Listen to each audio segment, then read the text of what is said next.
best question ever. I love that. I also liked his answer.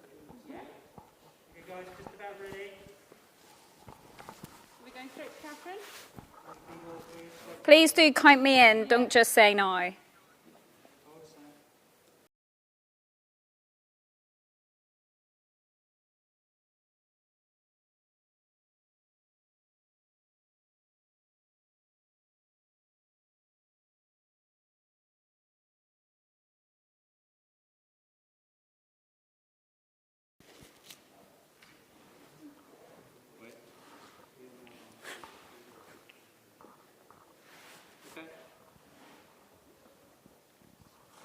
Counting down from 5, yeah?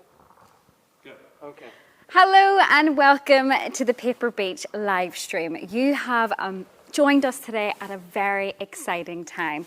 So our two lovely friends here have already seemingly gotten started because they wanted to get hot onto this. But basically what's going to be happening today is we've got your submissions, which we're so grateful that you've sent them in, and we've made them into an amazing art project. So if you're one of the people watching right now who were one of those people who sent us a submission, thank you so much. And hopefully you'll get to see some of your art today. Okay, so this is going to be streaming for the next 6 hours. And this art community project, it's taken months, and we've had submissions from all around the world. We've had submission from a child who was 2 years old, and we've also had a wonderful submission from someone who is now 100 years old. So we're quite diverse here in the art and the types of art we're seeing today, but every single bit of it shows a story and tells us a different type of story.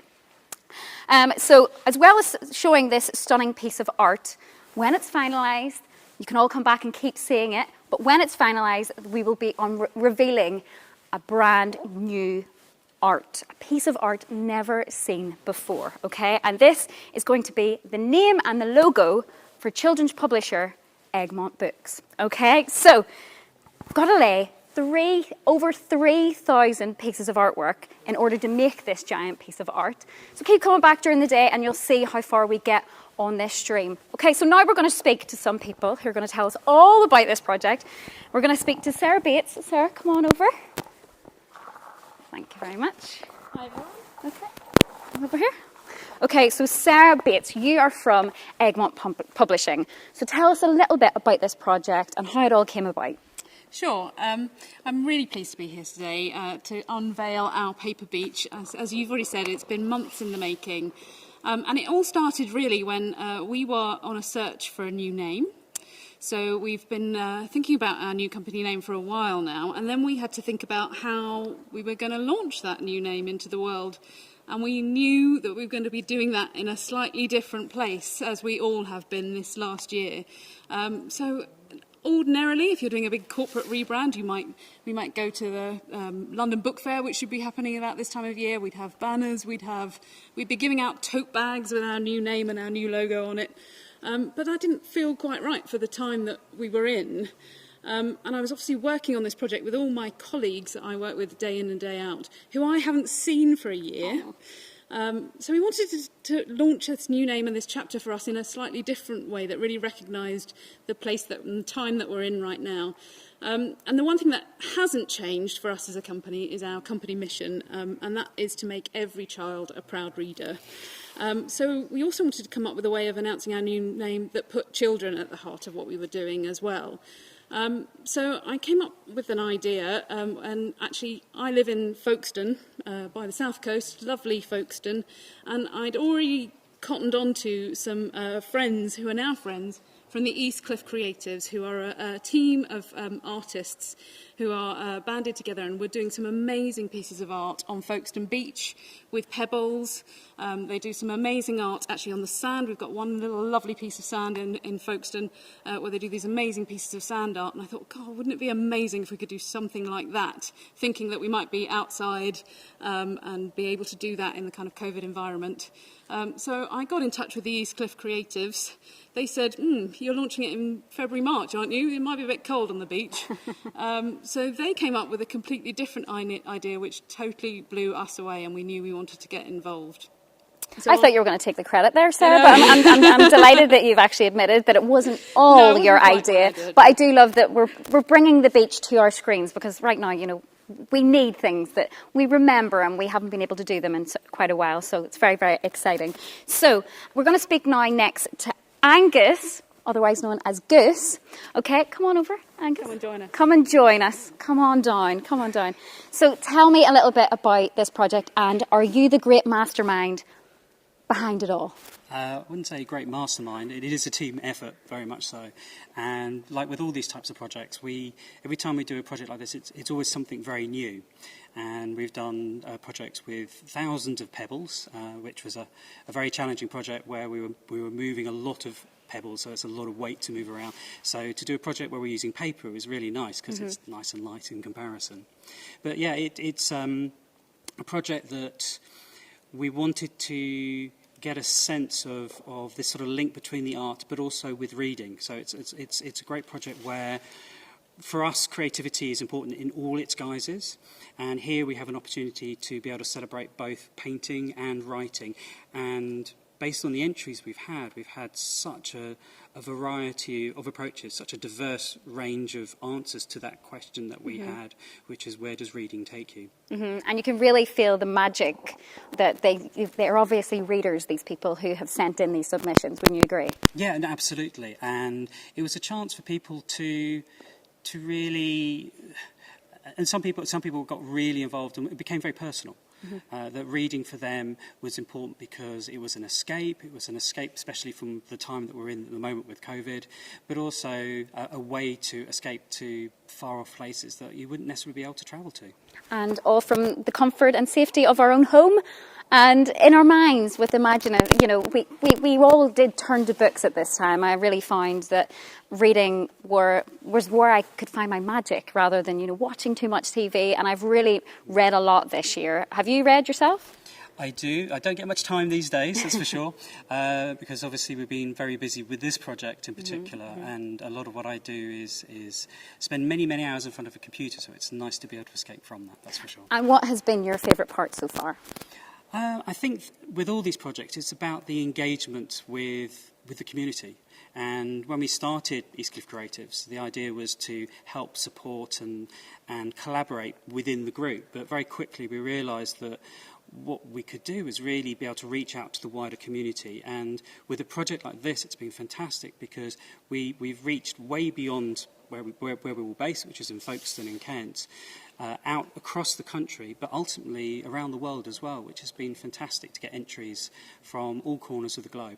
Speaking of which, there really is all corners of the globe. Whenever we started discussing places that submissions have come from, can you tell us some of those places? Yeah, well, this was the ultimate goal for us, was to get an entry from each continent in the world, and we have achieved that.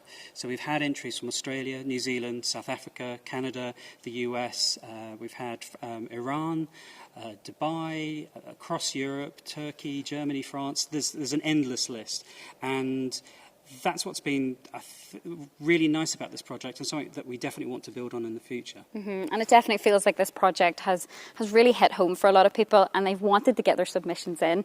Has it over 3,000? Is that correct? It's over 3,000 pieces of art. It's 3,000 pieces of art, so it's a little less on the effectively the amount of entries. So we ended up with 2,400 entries, which was really good, because originally we wanted to go a bit higher, but being pragmatic and the realities of trying to do a project like this during COVID was always going to be a bit of a challenge. And we set ourselves a slightly lower target of 1,500, where we would mirror each of the entries. And up to I think it was about 3 or 4 days before, we just hit that 1,500 mark. And then there was a sudden surge at the end. And in the last 3 days, we went from 1,500 to 2,400. So almost 1/3 of the entire entries are needed in 3 days. How did that happen? Inter-school competition. There was definitely some school competition going on.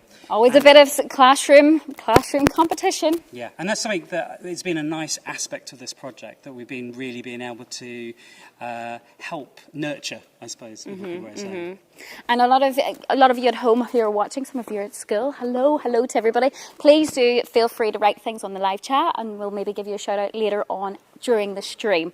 But for now, what we're going to do is we're going to have a quick look at what our guys are doing currently. So they're laying the pieces of paper. They are laying them with pebbles. I did think these were stones because they're quite gigantic pebbles, not the type you'd see in your goldfish bowl.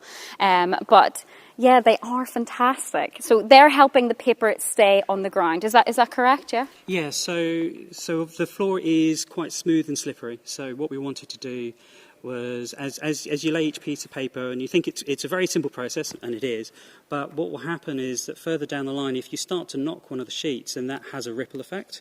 And what we're trying to avoid is the pages overlapping. So as they are flush as best as possible. And that's why we're putting the stones there, just to help it from starting to shift over each other. It gets harder as you go further into the design, because you're not only dealing with a side to side, but also you're going the other direction as well. So this is what takes the time. This is why to put these 3,096 sheets of paper do take 6 hours. Yes. And we've done a couple of rehearsals, and we've timed it, and at the moment the target is 3:15, and we feel that 3:15 we can achieve. So hopefully when people check back later, they'll see the last page go down around that time. And Gary, we have Gary here. Gary, sorry to put you on the spot. I can't come closer to you, but are you nervous? No, we've had a couple of rehearsals. Okay, so excited. It's just great. We've obviously seen how it looks, and it looks amazing when it's all finished. Okay. So we just want to replicate what we did at rehearsal and just get it nice and precise. Okay, brilliant. Okay, well, we'll come back to you shortly. We're now going to speak to Sarah, and we're going to run through some of our submissions. And thank you so much. If you are one of the people watching right now who's handed in your submission to us, we really appreciate it. And this project wouldn't be worthwhile if it wasn't for your submission. So thank you so much. Okay, Sarah, what have we got here then? So I was going to start with this one, because this was, sorry, You're right. There we go. This was our very first entry from Nina Brown, and it's such a lovely entry as well. And actually I thought what we could do is show you, so this is how they came in. We asked everybody to fill in their message on an A4 piece of paper, just in black ink. That's what everybody had to do. We had a few colour entries. But this is what they end up looking like once they're superimposed with the fabulous artwork that you're going to see later on today. So you can see this is a piece of perhaps a beach being revealed. Okay. But you can still see, once we've got the live stream of the camera, you won't be able to see the sort of hidden messages on each single page. But every single page will have a little message on there from an individual. Those are all our entries that have come in. So I thought I'd start there as our first one to show you. Tell me this, Sarah, is there going to be, when this beach is created, is there going to be a deck chair in the middle for me? I think some of us might collapse in that deck chair by the end of it, because this is pretty tough on the knees, I can tell you. There's some hardy people out there. No, there won't be a deck chair, I'm afraid. I can lie on it. Once it's all been taken care of, and we'll ensure that we've got lovely pictures. I will not ruin it, I promise you. I will not ruin it. We will get lovely pictures, and you'll be able to see all of it on the live stream. So stay connected to us. Okay, who else have we got? So I've also got some other entries. This was one that came in quite last minute in that last rush of entries Goose was talking about. So this one is actually from a pretty famous dentist from Beanotown, which we're pretty excited about. It was really lovely to get Dennis's entry in there, and he's even got Nasher in there as well, which is brilliant. And he's imagining he's discovering a treasure map somewhere in his reading adventure. So, aged 10, Beanotown. I'm sure he's older than that. Listen, I used to read the Beano, and that says it all.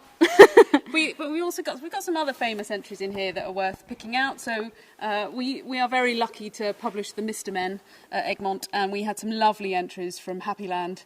This one particular we like, and Mr. Men are celebrating their 50th year this year. So it's a reading it's takes a big me year. Reading takes me to a happy place. Yeah. Of course it does. We agree. Love that. We Love agree. that. We've also got Lemony Snicket. I don't know if any of you have read A Series of Unfortunate Events out there. I do like this one. Never trust a person who has not brought a book with them. I completely agree. Especially for boredom, a book must always be in hand. And we even had some entries like from Eeyore, from the 100 Acre Wood as well, from the House at Pooh Corner. Eeyore can't be so very much too hot. Warm yourself with the words of a good book. Oh, Love that. Yeah, see. Love that. And who's that from? That's from Eeyore, from the 100 Acre Wood, obviously. I mean, he's a Thank big you, writer. Eeyore. Thank you. I think where should we go next? I think we've had some really beautiful entries. I've just got a couple picked out, which shows you the variety that we've had. So, I mean, this is a beautiful entry here.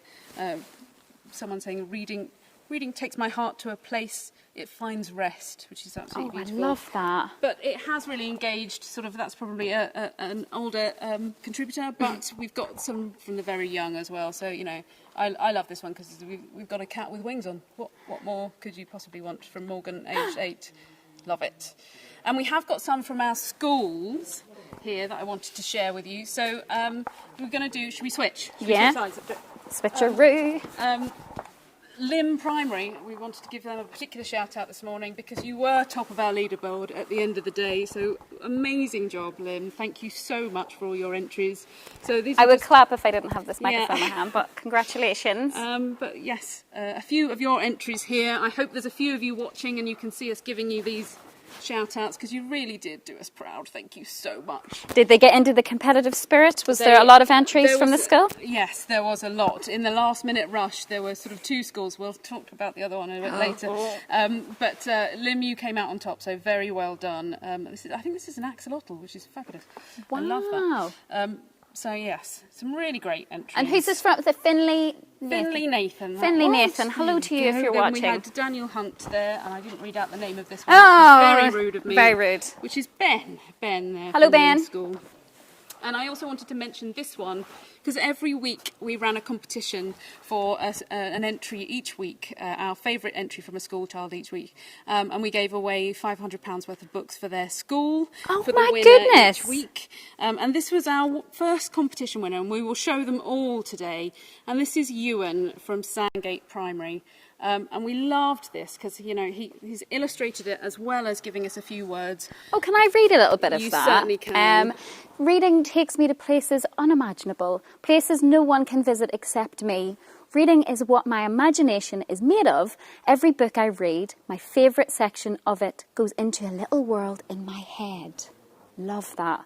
And it is how my imagination is created. Ewan, aged 9. Ewan, you have made my day so far. It's so Totally. fabulous. You can Because see why he's- the thing is, Ewan, like when I look at that, I see a completely different world. I feel like I see a UFO. A couple of UFOs. I see some sort of creature that really looks quite frightening, to be honest. And I see a house and a couple of really cool, and a bit of music. You always got to have music. Love that. Thank you so much, Ewan. It's fab, isn't it? I like it. And over here, his underlining, not mine. Reading is not boring. It is one of the most awesome features of life. Yes, and it Ewan, is. we're totally with you. So thank you I very think much, you should Ewan. clap because I Yeah, cannot. yeah, I will. I'm totally. Thank you, clapping Ewan. now. So yes, they're our lucky winners from the first week, and this is what we'll show you throughout the day, as we can show you some of our favourite entries, some of our authors, some of our other competition winners. So tune in a bit later and see how we're doing. Yes, fab. And you might get your submission seen today, so please do keep tuning into our live stream. You'll continuously see how we're getting on and come back here at 10 a.m. I'll see you then.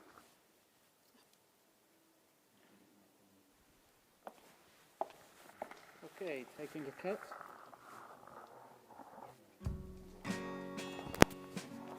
Thank you. Hopefully our negotiating was...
Hello everyone and welcome back. I'm Catherine Wilson and we are today Project Beach Build. We are building a paper beach and this project is incredible. This is how far we've got so far. 6 rows have now been completed. Actually, no, we're on row 6. I can't count clearly. But if we get a close-up here, we can see some of our wonderful entries that are making up our bigger project. Now, as you can see, all of the build crew are wearing masks. Our laying technique has been planned out so well so we can all keep a good distance between each other. We've all had negative COVID tests prior to today and temperature checks on arrival. It is important to let you know that because we are in quite close contact. We've obviously had to accommodate the restrictions and what COVID comes with it. That big C word, yeah, I had to say it, sorry. But how else did the pandemic impact this project then? So we're going to come over and speak to our friend Goose. Goose, we all know the big C word, COVID. It has disrupted our lives this year and this project has thankfully brought some joy to a lot of young people and older people's lives because they've had some focus. How has this project been that little bit more tough due to COVID? It's definitely been challenging. When we started the project, we did start it during a pandemic, so it wasn't a surprise. We knew we were going to have to balance that, and we put our plans in place. But when we did start this, which was back in October, November time, we weren't expecting all the schools to close in January, which is when we were starting to get entries in. So when we started that process, we were planning to work with around 30 schools, and each school was going to effectively deliver around about 100 entries. And that was all in place, that was great. But as soon as the government closed, obviously, the schools down, we were in a situation where we had to really shift emphasis on the project. So it became much more about a remote project where we were still trying to engage with schools as best as possible, but with the obvious focus on schools to be able to adjust to home learning environment and the challenges for parents to homeschool. It was a real challenge. And I think we definitely struggled a little bit initially to be able to adjust as well, and we needed to adapt. And we put a lot of focus in engaging more people beyond the schools. So the project very much widened, and we wanted, it's always been about inclusivity, and we've never set an age range as such. We wanted young and old to be involved, but we put a lot more emphasis on that as part of the process. We were still able to engage with some of the schools, but the example was one of the schools we were going to work with. We were planning to have around about 100 entries.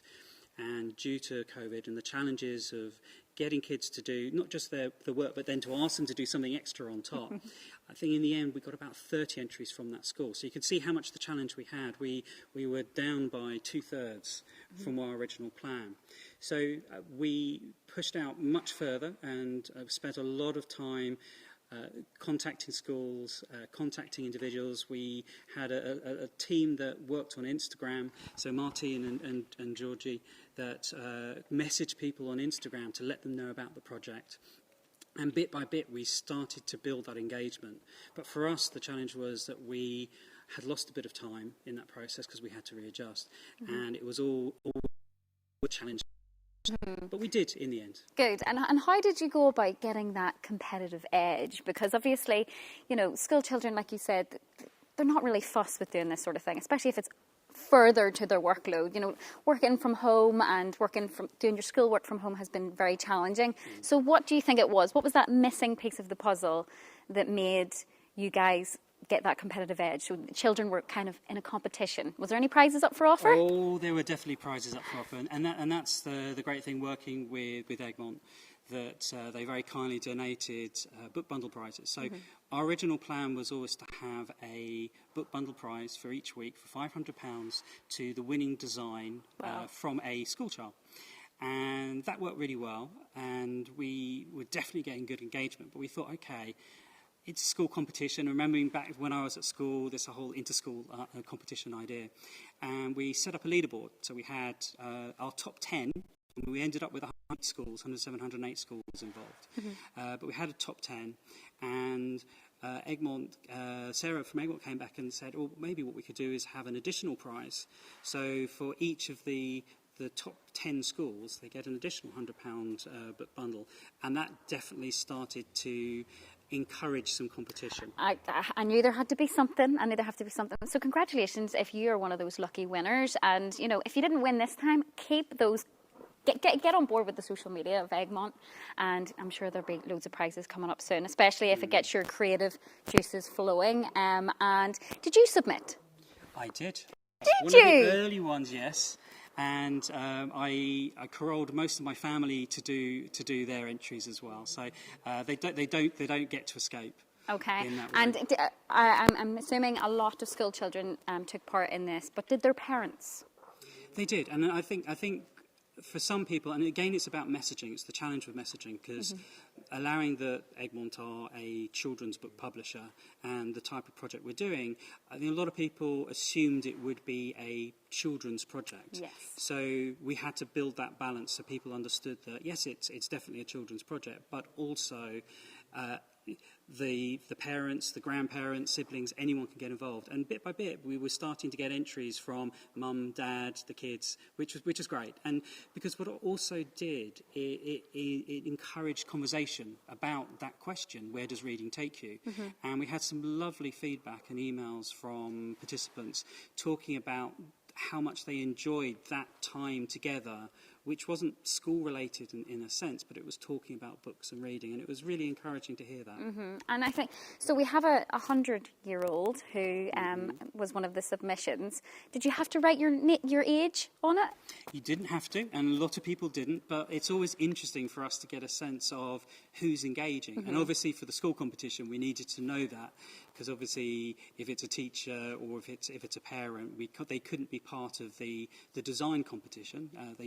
The teachers were part of the school count for that part of the competition. To make it fair. Yes, had to be fair, absolutely. I'm sure those teachers would be just handing out prizes to themselves. But there were definitely a few entries by 4 and 5-year-olds that looked a little bit advanced for the age. So I think mum and dad might have been involved in that I've got to be honest though, Goose, like if I was doing a submission, I would have written Catherine Wilson, aged 5, because that in my mind is what age I am still. Yep. I would like to keep that continuing as well. We do projects like this, so my age must be around about 5 to 10 anyway. So. 5's the best age. Yeah. 5's the best age. And if you're listening right now and you're watching us, if you're 5, hello to you. Hello. Okay, so now we're going to look at more of our lovely submissions with Sarah.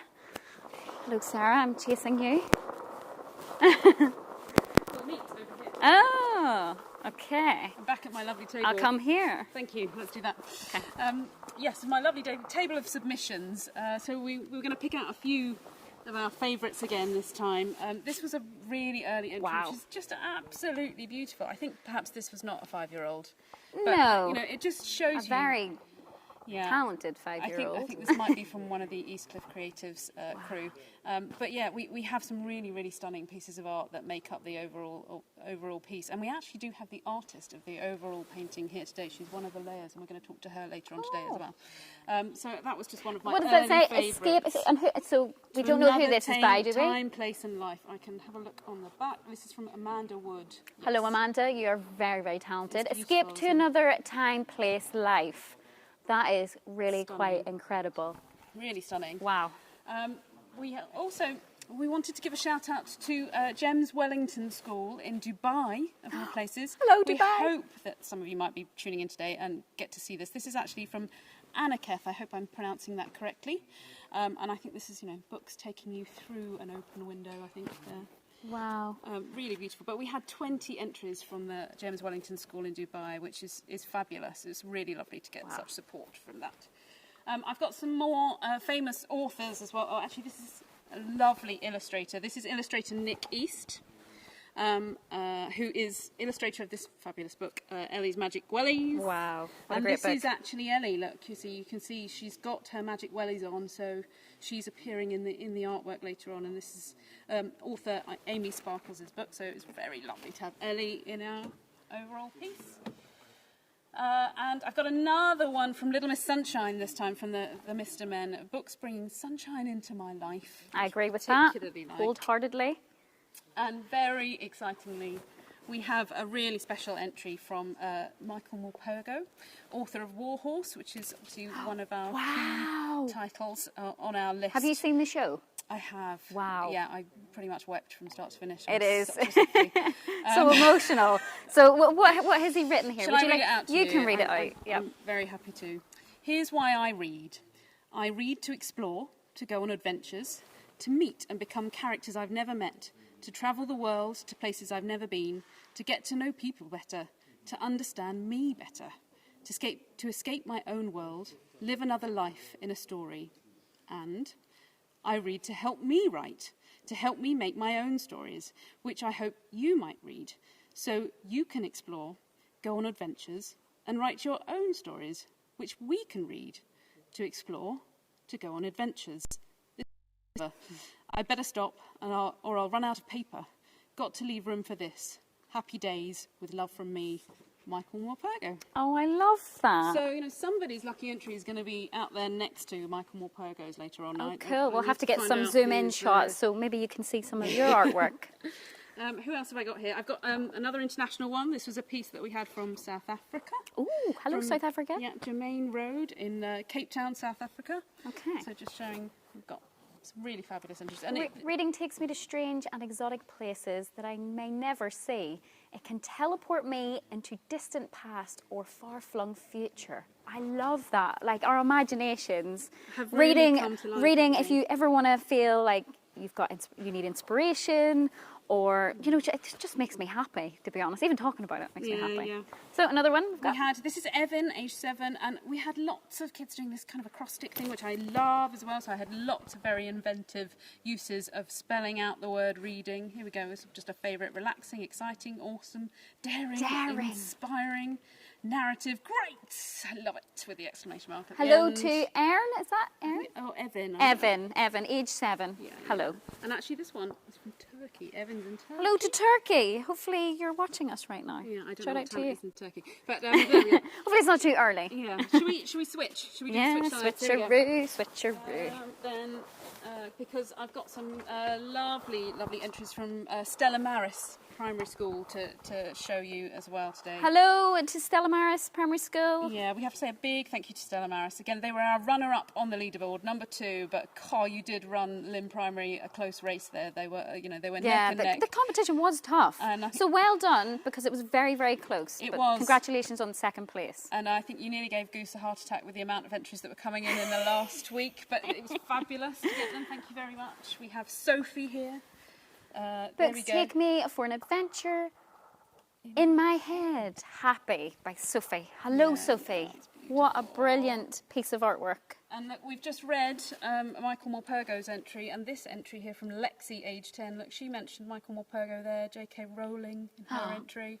So, yeah, it's good that he's probably one of your favourites. Maybe you'll end up next to Michael Morpurgo later. Hello Who to knows? Lexi, age 10. Wonderful piece of work. Well done. Lovely piece of work. And we have, and you can see, so lots of people drew, lots of people wrote us messages, some people typed their messages as well. They could type it straight into a form on the website if that's what they wanted to do. So this is Benjamin from Stella Maris as well. Hello, Benjamin. Into a magical wonderland with interesting characters and storylines. Your imagination goes wild, like you see the words forming images in your own eyes. Love it. In your own eyes. I love that. That's so deep. It is. You're wise beyond your years, Benjamin. Wise. And we have this lovely one from St Mary's, from Davika at St Mary's as well. And look at this, I love this one. She's used collage. Actually, Davika, I don't know if that's a boy or a girl. I'm sorry about that. But yeah, you can see they've used collage in their entry here, so it's really beautiful. Oh, and I think they're like extracts from Exactly, magazines from or texts, newspapers or perhaps books. Indeed. So people When I got open really my inventive. book, I dive into chapter after chapter. And when the story ends, I am bolted back into the room. Wow. Closing the book and coming back into the room. I love that. That's so poetic. Magical. Beautiful link as well, because actually our competition entry, our winner for week 2 was Matilda from Lim Primary again. Yeah, so Lim did fantastically well in our whole project. Matilda, well done. And Matilda's written us a poem, which You're we going to have to love read it, to. please, Yeah, I'm going Sarah. to have to read it. So, books take me to fantasy worlds where the clouds are candy floss, Books take me to the edge of the sea where mermaids sing their song. Books take me to the jungle where the leopards roar away. Books take me to a viper's cage where it slithers round my neck. Books take me under the sea where coral reefs brighten the dark sea. Books take me everywhere. Wow. So that was our winning entry. Honestly, like I went away for a moment there. I was immersed in a jungle. I really got a visualization. And she gave us like a little drawing of each of the different places, which was Well done. fabulous. Well done, Matilda. Congratulations. So that's our favourites from week 2. Okay, so what we're going to do now is we're going to shimmy over and have another look at some of the entries. We'll see how close we can get.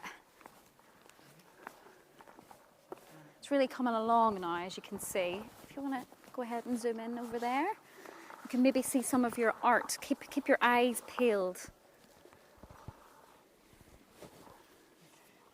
So are we on line 7 yet? Row 7? We are on 7 now. Row 7.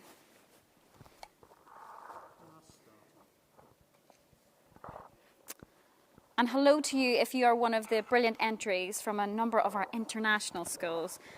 We have to particularly mention GEMS Wellington, which is a school in Dubai. Hello, Dubai. We had around 20 entries from you, and thank you so much for supporting this project. We hope you get a chance to tune in and see the finished artwork at some point today. As I understand the time difference, it's probably very late in Dubai. Brilliant. And just a reminder, all our staff here are wearing masks. I'm not wearing a mask because I'm presenting, and we've all had COVID tests and we're all very safe. We're obviously keeping a social distance and staying very safe. But keep tuning back in and you might see your entry today. And we'll see you back at 11 a.m.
pick on them. Do you know what I mean? I'm not going to mention them. I'm just going to be like,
welcome back to our Paper Beach Build Day. Thank you so much for joining us. We've had so many mentions from so many of you that are watching us live, so thank you for tuning our way.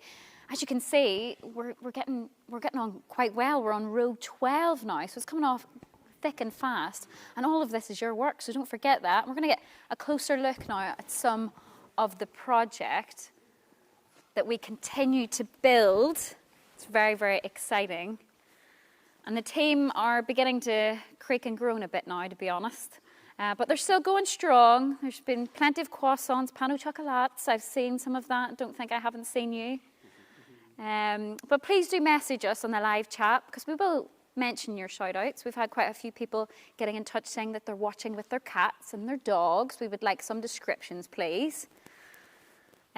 Special mention to St Mary's Church of England Primary. They're watching us now. Hello, hello. Shout out to Gareth Jones, who is author of Rapunzel. He's coming up in our next section and he's tuned in. Hello to you, Gareth. Loads of our wonderful pieces of artwork and poems and art for you to enjoy.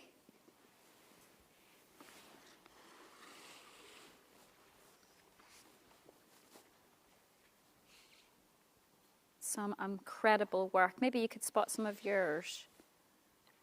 Have you been lucky enough to spot your art? If you have, please do message us and let us know. We would love to hear. You know, perhaps your art is next to one of your favourite authors. Today we're making all that possible with this project.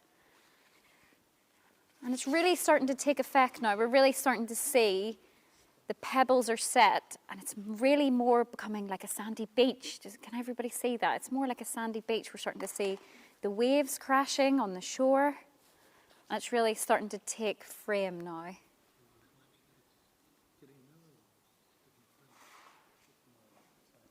And I have to give a special mention for Goose, because Goose's mum is tuned in and it's her birthday. Happy birthday.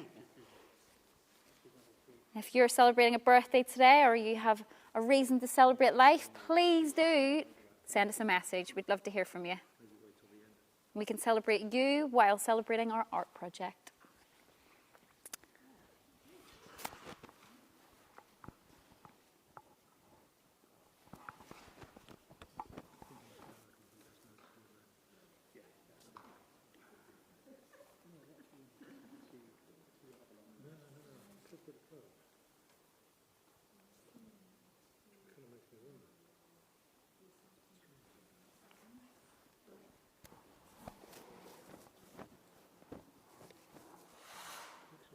Some gorgeous art here.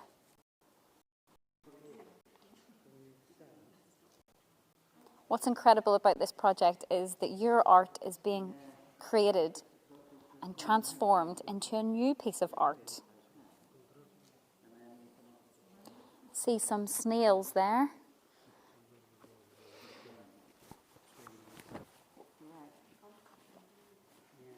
Hello to Joe, who's age 53 and a half, for her snails. We're seeing there. Lots of imagination.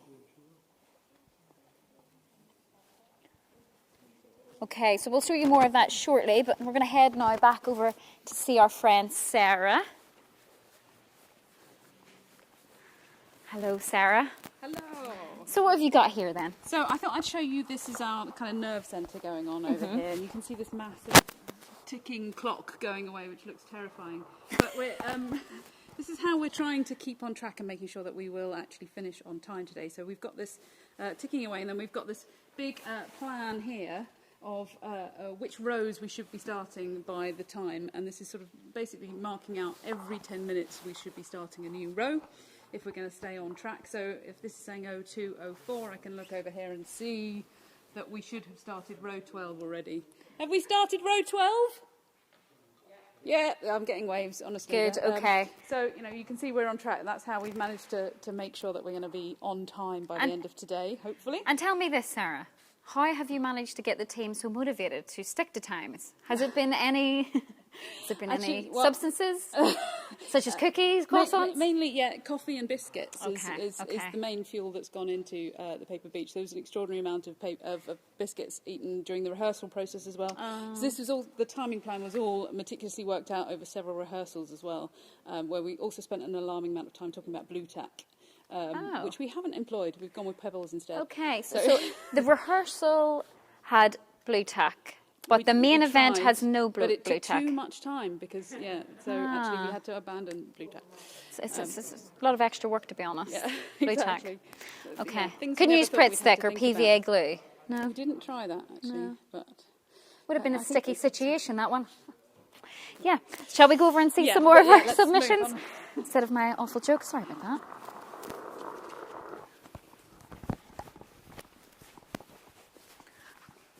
Okay. So, hello. Welcome back. Hello. So we were going to talk a bit about, as Goose mentioned earlier, we had to sort of switch our tactics at the beginning of when we were starting to get our entries in, because obviously kids were no longer in schools and everything had shifted to homeschooling. So one of the big parts of the project, which has been really fun to work on, is that we got all of our authors and illustrators on board, and we created some brilliant homeschooling events. For all of those kids out there who were at home, and the parents as well, who were trying to get them to learn something during the day. So we offered up a series of events, try and offer some classes around English, around reading, and we got some help in from some teachers about actually making that link into the primary curriculum as well. So we had a number of our authors involved. We had Adam and Charlotte Gillane, who are the authors of One Potato, Two Potato, and the previous book, One Banana, Two Bananas. You can see where their theme's coming from. Okay. And so, sorry, they did this on a live stream. So we pre-recorded the videos, but we put it all up on Facebook Live every Tuesday afternoon, so that people could get into the swing of tuning into it. But they are still up. They are still up on our YouTube channel and on the Eastcliff Creative site as well. So Check they that are out if still you a haven't already. resource if anybody wants to use them. But so Adam and Charlotte did a brilliant event where they got kids to make up their own main character. So they started and got them thinking about how to create a character for a story you want to write. Then we had a brilliant session with Jim Smith, who's author of Barry Loser, and he did a masterclass on drawing. And you can see, I mean, his books are fabulous for kids, and they're all sort of very cartoon based. So actually, kids love drawing these. Mr. Loser Pants. Sounds up my street. Yeah. It's brilliant. Yeah, it's great humour as well. So yes, we had Jim, and then Jim did his own entry in his inimitable style. So he talked about reading actually sort of being a relaxing thing for him, and he drifts off into another world. You can Love see his that. drawing there. Love that. So then we had the brilliant Jenny McLaughlin, who's fabulous. I mean, she's actually a primary school teacher in her past as well, so she jumped at the chance to do this. And she did a brilliant event for us where she got kids to actually invent their own magical world, because her series of books is all about set into a magical land that the kids enter by going through a Z bed in their granddad's attic. Wow, a Z bed. Yeah, I know. What is a Z bed? You know, one of those fold-out camping beds. Oh, they And make you a crawl Z through there, and next there's a to whole Z. other land there, the land of Raw. Okay. This was her entry. So reading takes her away. I particularly like this one because you can see, look, it's got all the notes from her kind of writer's notebook seeping through underneath. So I quite like that one. So it's quite a fun. doodle. It It's a is. doodle that's been It transformed is. into art. And all of our events were brilliantly hosted by Gareth Jones. And you mentioned earlier he's been tuning in. Thank Hello, you, Gareth. He gave us a wave in inverted commas. So that was an actual wave, I think. So I'm waving back. Hello. He is the author of Rapunzel, which Yeah. is a brilliant book, Yeah. which is all about, obviously, a take on Rapunzel. But this is Rapunzel who has enormously long ears rather than the long, long hair. And rather than waiting for her Is prince Rapunzel to carry a her rabbit? away. Yes. Rabbit. Yes, yeah. Rapunzel. Yeah. Makes sense, You doesn't it? see what he did there? Yeah, I do. Well done, Gareth. Illustrated by the lovely Loretta Shower. And yes, Rapunzel is actually a bit more kick-ass than your usual kind of princess waiting to be rescued. Right. So actually, she doesn't need to be rescued. She practices karate all day long with Oh, her massive long wow. ears. Oh, She's- she's that great would give you a fun. fright. And then Gareth gave us a brilliant entry, and he actually kind of took inspiration from Jenny's event where she got people to create their own imaginary world. And look, Gareth made his own imaginary world, which is the Island of Extraordinary Adventures, complete with places like the Cliffs of Bad Whiffs down here, Oh, no. The Who sausage. would want to go there? the Sausage Desert, which is nothing. Ninja Bay is a highlight for Ninja me. Bay, Collins House. I don't know. Big up Colin. Yeah. The River Quiver. We like that. Wow. So we had some great fun with those, and we did that over 6 weeks, so we can tell you a bit more about those in a bit. Another favourite entry, actually, I picked this one out because it's one of my favourites. This is actually from one of my colleagues, Jasveen. I think this is absolutely beautiful. So she's got an outline of India here, and reading takes me to the land of my past, a land rich with memories and history, a land of heritage, of language and of love, a land full of stories written long before I could read them. Stories tangled in my family tree, stories that make me whole. I mean, how beautiful is that? I'm Really well read lovely. as well. Thank you for that. That was lovely. Who are we doing shout outs for on the schools front? I should say, just as we went live in this segment, Dubai tuned in. Hello, Dubai. So, yeah, we actually did show some of your entries earlier. We might get them out again in a minute if we can find them. But yeah, we were so thrilled to get your entries. So thank you very much, and thank you very much for tuning in today. I hope you're enjoying seeing it all come together. But we had some brilliant entries from Moorhall Primary School. So they were on our top 10 leaderboard at the end of our competition as well. Is that a rocket? Yeah, I think this rocket. is a rocket. It's actually a surprising number of people mentioned space in their answers. So we asked the question, where does reading take you? And a lot of people, it was kind of one of the first thoughts they had was going to space. Don't know where that came from. Maybe the Mars probe that Well, just went up it's a recently. space unknown, so we can imagine it, can't we? Yeah, So it I is. love space. I'm fascinated by It it. was really interesting that's what captured Yeah. people's imagination. This is books. That looks like a rocket that could also be a really nice house. It could, yeah. I like Which that. I Well think, done. Who Who was gonna that go from? into space? Sorry, good point. That's from Darcy. Hello, Darcy. Hopefully you're tuned in. Congratulations, a very good entry. We've got a very good student here who says, reading helps me to learn. I suspect your teacher's very happy with that one. I love learning. Or no, I love reading. I love reading. Reading helps me with everything. Very I good. agree. That is from Pralax. What a fabulous name as well. Yeah. Pralax from Moorhall as well. Congratulations. Thank you for your submission. we have a lovely one here, look, who, on the other end of the scale, he is into his horrid Henry and therefore is too cool for school. So there we go. This reminds me of being a young boy. Oh, which is very cute. That's Joshua. Hello, Joshua. He's from St Peter's School in Folkestone. So Shout out to St Peter's School. I think we may have seen some of you on the live feed earlier. Who have we got here? Please do message if you are watching and you have seen any of your entries. We Yes. would love to hear from you. This is from Louis from Moor Hall again. Well done, Louis. Reading That's takes fab. me to magical places, horrifying places, and also fun stuff. Love that. Love that. Excellent work there. We've got someone who went with the bubble diagram. I like that. That's Oh. Bobby from St Peter's. Even I do a good bubble diagram now and again. It's perfect doodling. Always a good way to get your imagination going, isn't it? Let's face it.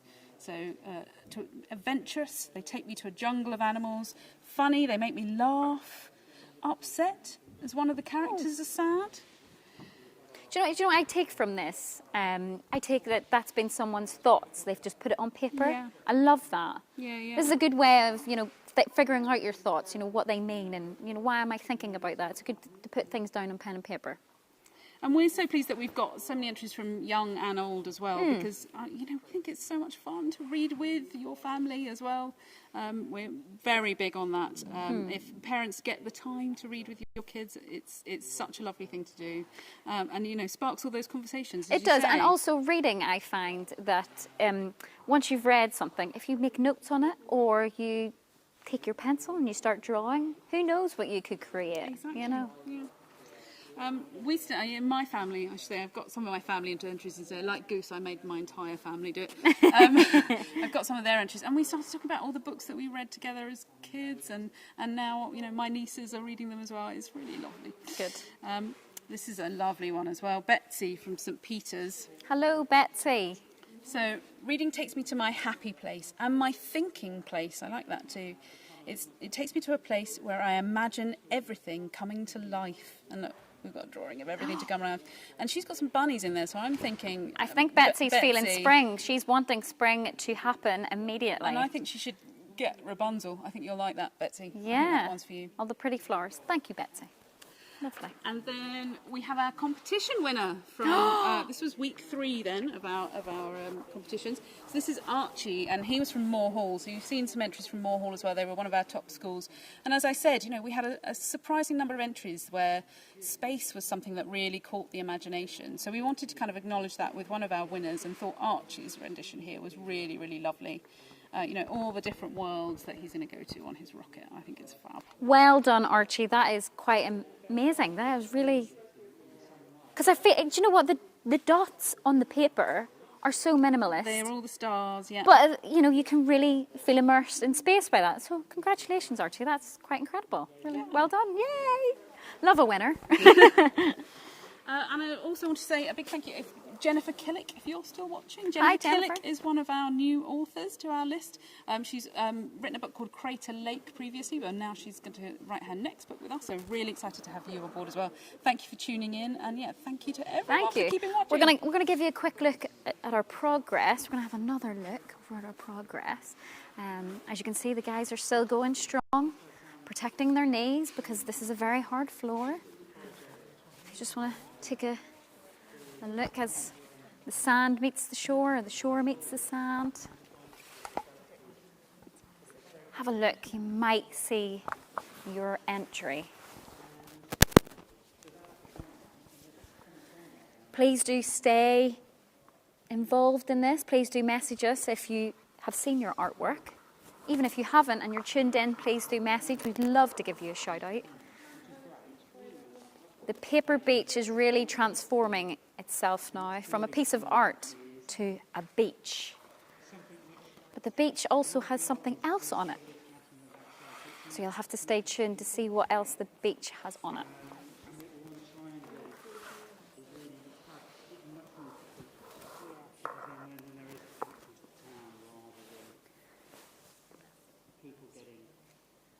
Another shout out to St Peter's Church of England Primary School in Folkestone. And our competition winner from week 3, Archie, who we just saw his art there from space, who's from Moorhall Primary School. Incredible, and congratulations to Archie and his school. We did have a surprising number of entries that answered the question, where does reading take you? And even if you haven't been part of this and you didn't get an entry in, this is something to think about over the weekend. We would love to still get your art if you want to send it to us. Whatever inspires you with that question, where does reading take you? Okay, so I'm going to take a quick break and we'll see you back here at midday.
And welcome back. Hello, hello, hello. We are here at our paper beach build. As you can see, we are coming on strong and we're very, very excited. Keep your shout outs coming in. We really want some of that. We're going to be speaking to Goose very shortly. He's going to be coming in and tell us a bit about the drama that's been unfolding here. You know, when you've been away, we haven't been doing nothing. I've been clearly changing my clothes. And people have had some dramatic scenes here on the Paper Beach project. So stay involved for that. Goose, if we can have you over for a second. Grab my mic. Okay, so Goose, I believe that there's been some drama unfolding. Only a little bit of drama. No, just because where we are with the space, we're an indoor space, so it's nice and secure, but there's effectively doors out to the outside world, and it's created a vacuum. So when one of the doors opened, it gave a little puff of wind, and some of our pages moved. So although we're in a nice indoor controllable environment, we weren't expecting that. And no pressure or no blue tack. Has that caused an issue today? Well, we did go through the whole blue tack thing. We've been, do we blue tack, do we not blue tack? And we tried with, without, and we ended up taking that risk, but we felt that there were advantages too. So we took that risk, and it means that we know we can hit the timing. We just got to make sure that we don't start to have the pages blowing around. Yes, we just don't want any outside beach vibes with the wind coming in and destroying our beach project. Definitely. Yeah, so we're going to have a quick zoom in on some of the projects because we haven't been up this end yet. Maybe you can look out and perhaps see your submission, your piece of art. It could be beside one of your favourite authors. It could be beside an author maybe you've not heard of, and this is your chance to explore that author and definitely see what they have to offer. We've got plenty of images here. I think I can see a record drawing of a record player. Hello and shout out to Rivermead Primary School and Brockhill Primary. They're joining us on the live stream, and you were both in our top 10 leaderboard of schools at the end of the project, so thank you so much for your entries. Our competition winner from week 4 was also Nora from the Strand on the Green School in Chiswick. We love Noah's story, and we're going to look at that very shortly. It talked about books being in a portal to the imagination. A portal to the imagination. That is a great definition of reading. We also wanted to take a moment to mention a lot of the international entries that have come to us as part of this project. Very exciting. Overall, we had entries from all 5 continents. 5 continents across the world and over 26 countries. Entries came in from our European cousins from Sweden, Italy, Belgium, France, Spain and Germany. We also had entries from further afield, from the United States of America, Australia, South Africa, New Zealand, India, Mexico, Iran, Hong Kong. Oh, how exciting. We also have some non-English language entries. You might spot some of these as you have a look. That give us the challenge of having to translate a few pieces, but we enjoyed that.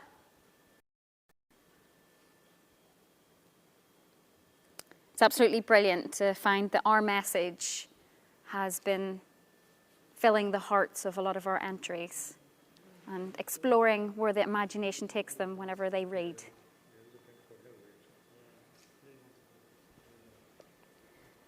If you are tuned into our live stream, please do send us a message. We would love to give you a shout out.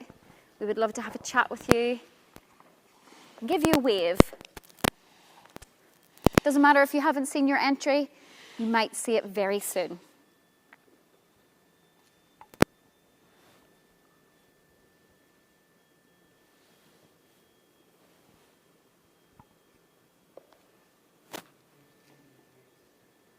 Lots of very exciting, really a lot of imagination has been used. Okay, so we're going to join Sarah now over at our entries table. Join me. Such a big space this, so we do have to walk from one side to the other. Because our beach is going to be so humongous. At least you get to stroll along the beach to get here. Exactly, Sarah. Back to you now. So tell us a little bit more about this homeschooling program, because obviously you had to develop this. A lot of school children were at home with their parents or their families, and that became a bit of an issue. So tell us a little bit more about the program you developed. Yes, and we had to turn it around very quickly because when we all came back after our Christmas break, we found ourselves in a much harsher lockdown than we were in prior to Christmas. So I have to say a massive thank you to all the authors and illustrators who got involved, because I came to them with some really scary timelines, and a lot of them were able to drop everything and turn things around for me. So I'm so grateful for that. Thank you very much. And we had some really, really lovely events over the course of the programme.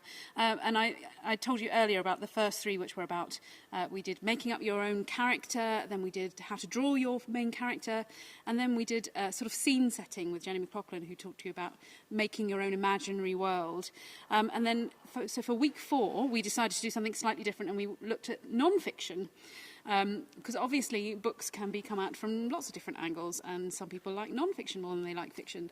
And we have a fantastic non-fiction list on our list as well. So we worked with one of our author illustrators. She's fabulously talented, Sophie Henn, who's the author of these lovely books, All Kinds of Families, and my particular favourite is Life Size, where she illustrates animals, but illustrates parts of animals at actual life size. So look, you can see here, this is a massive giant squid eye. Oh! That's the actual size of a giant squid eye.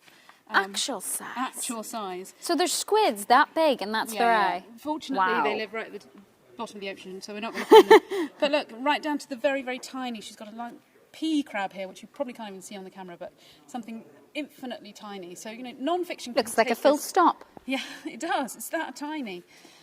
So these programmes, Sarah, are they still available online if we've missed it?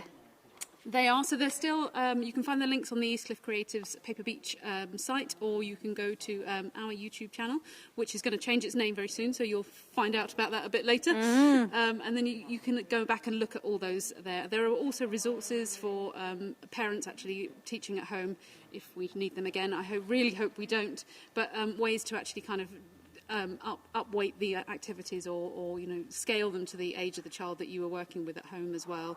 And these programmes are all completely free, so you've absolutely no excuse. Get onto those later today or this weekend. Something to do. And then Sophie actually taught the kids how to draw an animal. Okay. So after they'd made their imaginary world, she said, "What animal would you like to place in it?" And then she helped them with a masterclass on how to draw animals. And then she gave us this wonderful entry herself. So thank you, Sophie, for that.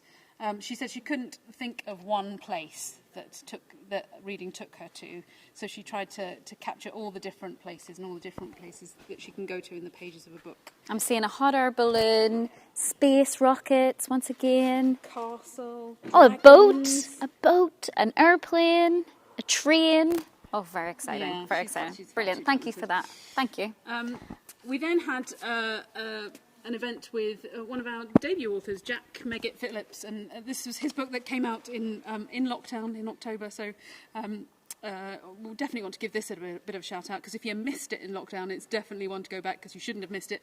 It's a fabulous read, and as the name suggests, it's a bit beastly. And he did a wonderful exercise with kids on actually creating a monster to put in their imaginary world. And he gave us this brilliant entry to the project as well. I'm going to read the first paragraph of it because it's quite long, but it gives you a little sense of where Jack's tastes lie, and they are a little bit beastly. So he says, "I read to escape. Mainly, I read to escape other people. People are noisy, and they on cue, and the noises they make are rarely witty. People eat with their mouths open. People insist on telling you boring stories about their pet rabbits. They stamp on your sandcastles, they insult your sandwiches, and they make uncalled-for complaints about your late-night tap dancing sessions. Why spend time with people when you could share your company with a book instead? So you can get a sense of what kind of author Jack might be. Insult your sandwiches. It's my sandwich. It's not your business. Okay, very good. Thank you so much for that, Jack. Really, really. And then our last event was with brilliant author Smriti Halls. She's the author of many, many picture books. And this fabulous book for us, Elephant in My Kitchen, which is all about all the animals moving in to Ravi's house, which is pretty terrifying because, look, they're eating all of his lollipops. The polar bear is eating all of his lollipops. But he discovers that the reason that all the animals are moving in with him is because their homes are disappearing. Oh. Yeah, so Ravi gets all his friends together and they come up with a big plan to do some more recycling and to turn off the lights more when they leave the room, and plant trees and set up a wormery, and they think, get out there and look after our planet so that the animals could go back to their house and not be in his bubble bath, as you can see. So such a great story with a hidden meaning too.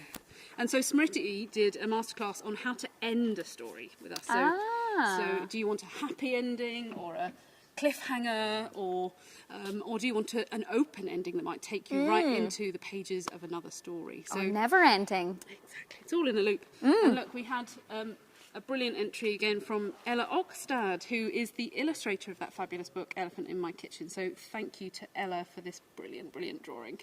And she says happy reading. Love that. She does.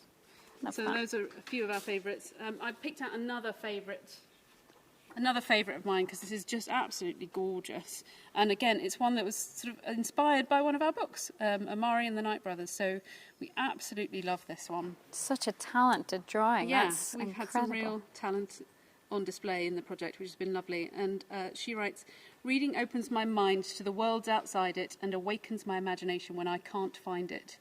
Books teach me the cultures and stories of others, and in the best books, it's myself I discover." Wow. Wow. Very lovely. So that was Powerful, that is. Tracy, So powerful. Tracy Akanoya. I don't know if I'm Thank saying that you, right. Tracy. Thank you. It's fabulous. I feel like I want that on a t-shirt. I know, Some of I this do. art is really amazing. Really beautiful. Should we show some more kids stuff, though? Please. It's all about the kids, isn't it? So here we go. Brock Hill Primary. You mentioned them just a moment ago. So yes, they were in our top 10. This is Eva's entry from Brock Hill. Thank you for this, Eva. Reading is a form of transportation. It takes you into different worlds. Brilliant. Thank Incredible. you very much, Eva. I like this one. What a great tagline that is. Reading is dreaming with open eyes. Oh, what a fabulous line that is. We think we might use that in our marketing. That's Helene from Brock Hill Primary as well. Thank you, Helene, for that one. Thank you. I've got an entry from Hong Kong. You mentioned Hong Kong earlier. I Look at did. this brilliant entry from Hong Kong. Wow. This is from Emily. Oh, I see a vibe here. I Yeah. see a book we might have read before, a movie we might have seen. Aladdin Yeah. on the magic carpet ride, but it's not a magic carpet, it's a book. Even better. Love that. Love that. It's great, isn't it? Idea. Beautifully drawn, Emily. Thank you, Emily. And we've got, who have we got here? James, aged 8. James is from Rivermead Primary. So let me read you this one. When I can read, I can imagine myself as the character and go with them on their amazing, incredible adventures. I experience what they sense and feel, as well as imagining myself in their shoes. I feel happy when I read, and reading helps me sleep and dream some great adventures. I think he might be an author of the future, James, there. He's aged 8. Thank you very much for that, James. Thank you, James. And I love this one. This is Isla. Isla, again, from Rivermead Primary. So, you see, reading opens a box of imagination in my mind. And all these things are coming out of her imagination. So we've got a suitcase portal. I don't know where that goes. That sounds amazing. A person from the future. And a wheelchair car. I think we should make that. I think we Oh, should definitely make that. And a forest den. Who doesn't like a den? that is What a great place to take amazing. your book. Do we know how old? I haven't got that from, No, from no. Isla. Okay. but it's brilliant. Fantastic Thank you anyway. very much, Thank you. Isla. Very creative and imaginative. And Nora, this is Nora. She was our competition winner for the next week from Strand on the Green Primary in Chiswick. Nora, we loved this entry. It's absolutely fabulous. So I'll read this one to you. Reading takes me to my own world and imagination cleaved on the author's description. When I read, I go through a portal to the next scene, all of them being in my imagination. The scenes change with every new description that I read, and when a scene is over, I am taken to the next one in an instant. It is like watching a movie being made, except without the crew or equipment, and the actors doing it completely on their own. This happens every time, even by just reading the title. Wow. I love that. And she's got the portal to the reader's imagination over here, and the reader going, all I did was read the title. She's being sucked in. Honestly, I'm a little bit jealous of that because I would love to be in your mind, in your imagination, just even for a day. That sounds simply incredible. So congratulations, and obviously a very worthy winner.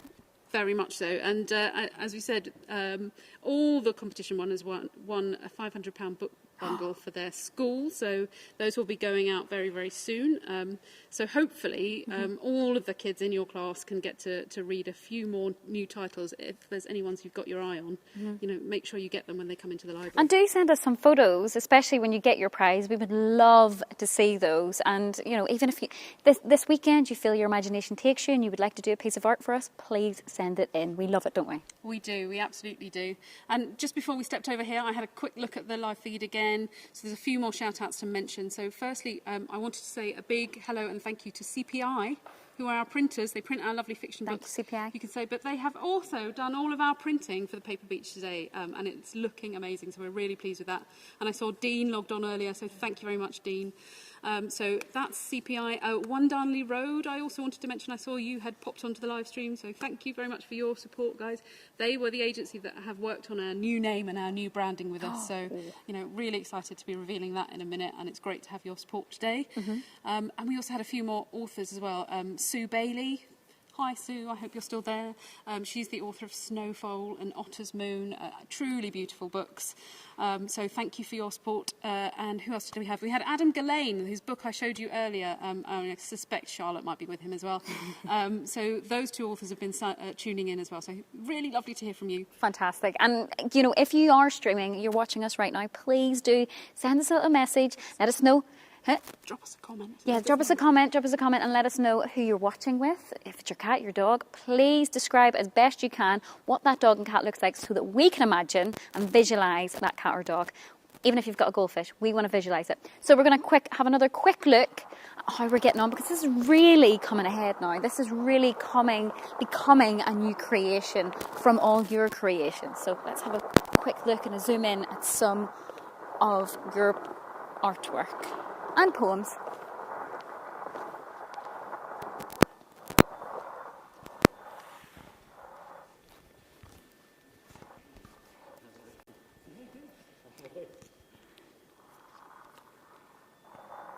If you are watching on the live stream and your school hasn't yet had a shout out, please do contact us. It's very easy to do so. Just head on to our website.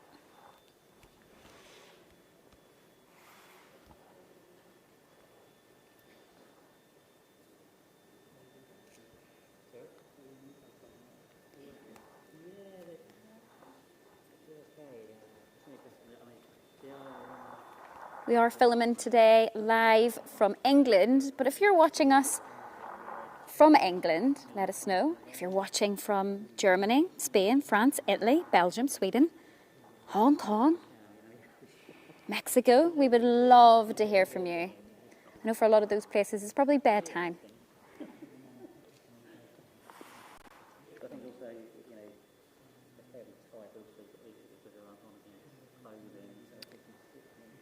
As it is it's almost 20 past 12 now. We're definitely about halfway through. I think we are on track. Hopefully that continues to be the case.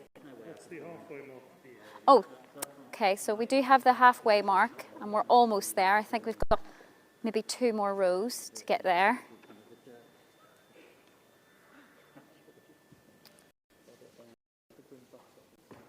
as long as we don't get any more wind coming and disrupting our art project, our paper beach. Wind is not our friend today.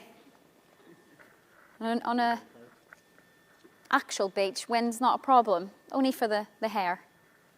But for our paper beach, wind can be a real issue. So hopefully we don't fall into that trap anytime soon. But we're going to go for now, and please do tune back in, and we'll see you at 1 p.m.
And welcome back. You have joined us at a very exciting time and a very exciting day. If you've just joined us for the first time today, welcome along to the Paper Beach project. As you can see, it's really coming along now, really starting to take into this new incredible design. Like, this is all of your amazing artwork and it's being transformed into a paper beach. So that is very, very cool. If you haven't yet seen your artwork, please do stay tuned. You know, there's obviously a lot more work to be done here today, and we need your applications and your submissions and your pieces of art to create this wonderful beach. And I think there might be a little hint of branding coming about now, so that's very exciting. It's a new name and the new logo for Egmont Publications. So stay tuned. We're now going to speak to two lovely men. Hello, Goose, and hello to you, Ben. Okay, so thousands of pieces of paper here. What I need to know is where all these pieces of paper are going to go when you finish with them. So when it's all finished, they'll all be collected up. There's going to be absolutely no waste. They're going to be all collected and put into effectively a time capsule, which will be going into the HarperCollins archives, and they'll be kept for many, many, many years. And the great thing is it marks a point in Egmont's history, and that will be basically is demonstrated by all these pieces of art, and that will be stored away with literary works that date back for hundreds of years. So it's really exciting that it has a legacy to it as well. That's so good. I really was not expecting you to say that. I was expecting it to be said to recycle, because that's what we do with paper. So that's so much more interesting. A time capsule, that's very exciting. But how on earth did you plan this? Like, this looks amazing. How on earth did you plan all these submissions, these thousands of submissions of art from all these different people? How on earth did you plan to make it into a paper beach? Well, the first challenge was to work out how big we wanted our paper beach to be, and there's various factors on how many pieces of paper, how many entries we thought we would be able to get, but also just from the practicalities, like being in this environment, of being able to put cameras as we have from above to be able to capture the whole thing. And the challenge has been finding a space that has been big enough to do that. And we've been Ben can explain a little bit about this location and why we ended up here. Yeah, so Ben, we can see this is a huge space, but how big actually is it? Oh, I don't know the actual square footage. The key thing for us was the ceiling height, because the image is so big. Obviously, the camera's got to be a certain distance away. And we knew straight away that we wanted a top-down shot. We knew that had the most impact. So it was the 15-metre height that was the real sort of draw for this place in particular. And a lot of venues have got massive floors, but then the ceilings are quite low. So it was about a 3-week trawl through various studio websites, and yeah, this one came out, and it's perfect. It's pretty much tailor-made for what we need. Well, it is a ginormous space, as I'm sure you can see at home. But Ben, I believe that you are the hero of today. Can you tell us a bit of why you are today's hero? Yeah, sure. I think it's just chance more than anything. I suddenly noticed we've got these giant curtains, and I think you mentioned earlier the issues with the wind. We had a few pages blow away. So yeah, we weighted down a couple of curtains and tested it, and it seems to be protecting it. So hopefully we won't any more airborne pages. Listen, it is full of imagination and it is simple but effective. So thank you so much for saving the day, Ben, and saving our lovely paper beach. So tell us a little bit more about this project. I'm sure you fell into some issues. Do you want to tell us any of the drama? Most of the drama was really about us being able to get enough of the entries in the first place, and of course we kept adjusting the project as we went. The process itself, which we developed, so with a project like this, because this is something we've never done before, this is no one's quite done anything quite like this, I think. So we had to develop a workflow that would work for us. So from our point of view, it was working out the size that we wanted to work with, hence why obviously we were in this location, and then working out how many pieces of paper that would be. And from that, then Hayley's artwork, which we'll talk with later, that was produced, and the idea was that to be our backdrop.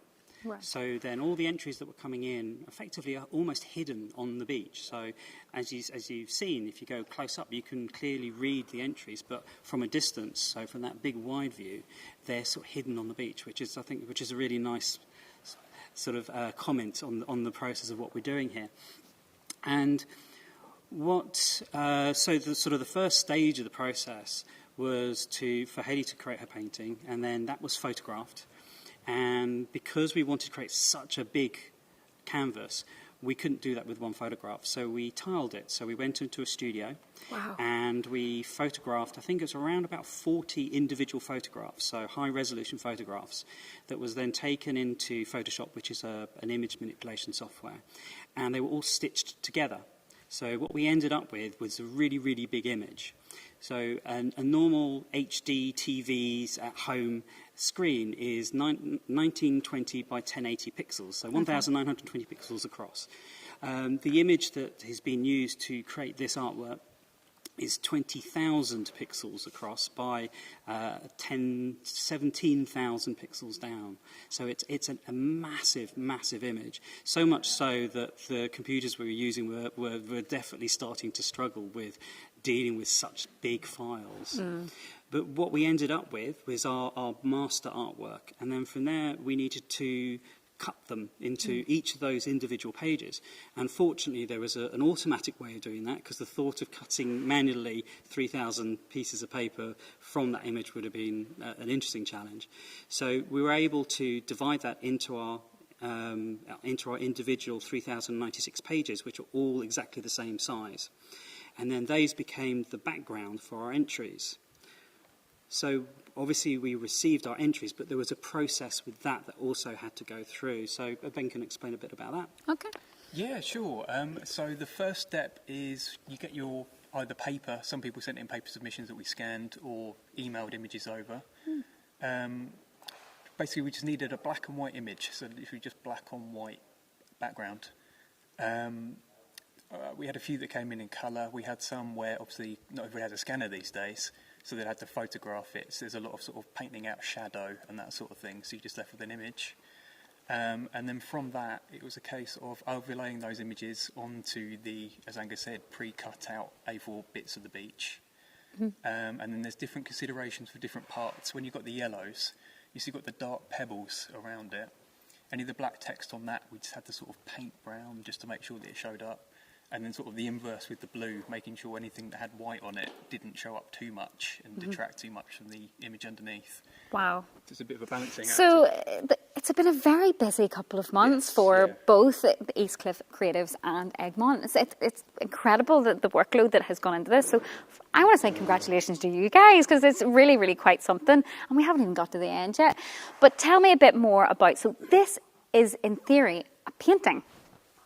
Yes, yeah. So yeah, as Angus said, Hayley's original painting was, I think it was A1 in the end. Yes. So large for a normal painting, but not large in respect to the size of this, that's for sure. Yeah. And yeah, Hayley's got a really nice style. There's so much sort of texture and stuff, and it's been really nice seeing it zoomed in, that you can actually see the individual little squares of the canvas. So it's sort of, it's given it a real sort of organic feeling. And we're going to give viewers another quick look to see, maybe you can see your submission very shortly. But we're going to go now and speak to Sarah. Hello, Sarah. Come over to my table of treasures, I'm now going to call it. I've got my laptop. Have you got more my shout-outs? laptop in my hand. Have you got some because shout-outs? I wanted to do a quick shout-out to Lyd Primary. We know you're watching. Owl Class, I'm loving your comment. So there's 56 in our class watching right now. It's very lovely to have you with us. And actually their comment was, we are so excited to watch this artwork be created and come to life in front of our eyes. It is wonderful to see everyone else's submissions, and we have been looking out for Matt Lucas and Julia Donaldson's pieces. Oh, hint, And hint, nudge, well, nudge. I think they were reading my mind. We are totally in sync. I'm in sync with you, Lyd Primary, because I have picked them out. I'm going to show them in just a minute. But I want to read the rest of your lovely comment, which is, we are proud to be part of something so amazing and beautiful. We really like the commentary and can't wait for our shout-out, so you're getting it now. Thank you for giving us the opportunity to be part of something so wonderful. We love it. That is so good. We love that you're here with us. And listen, that is a top tip you've just got from Sarah there. If you really want to see your piece of artwork today, send a message in.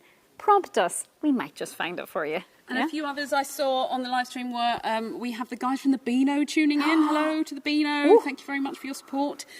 We also have some followers in Canada now. It must Hello, be really early for Canada. you still. So thank you for tuning in as well.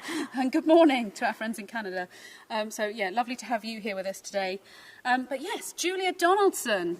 Have you guys heard of her? I think you might have done. So we've got some lovely books with Julia, Night Monkey, Day Monkey and Spinderella, but she's also the author of things like The Gruffalo. And Who doesn't know The Exactly. Gruffalo? And Room on the Broom is one of my favourite.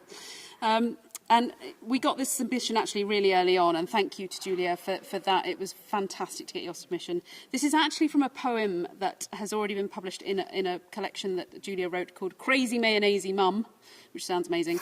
And it was the perfect line that she could scribble down for us for our project. I opened a book and made some friends. I shared their tears and laughter and followed their road with its bumps and bends to the happily ever after. What a brilliant submission from Julia, Julia. you have also amazing handwriting. Doesn't It's she? incredible.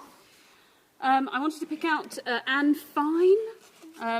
Many teachers will know Anne Fine. She's a fabulous writer, so I hope that you've come across her in your classrooms.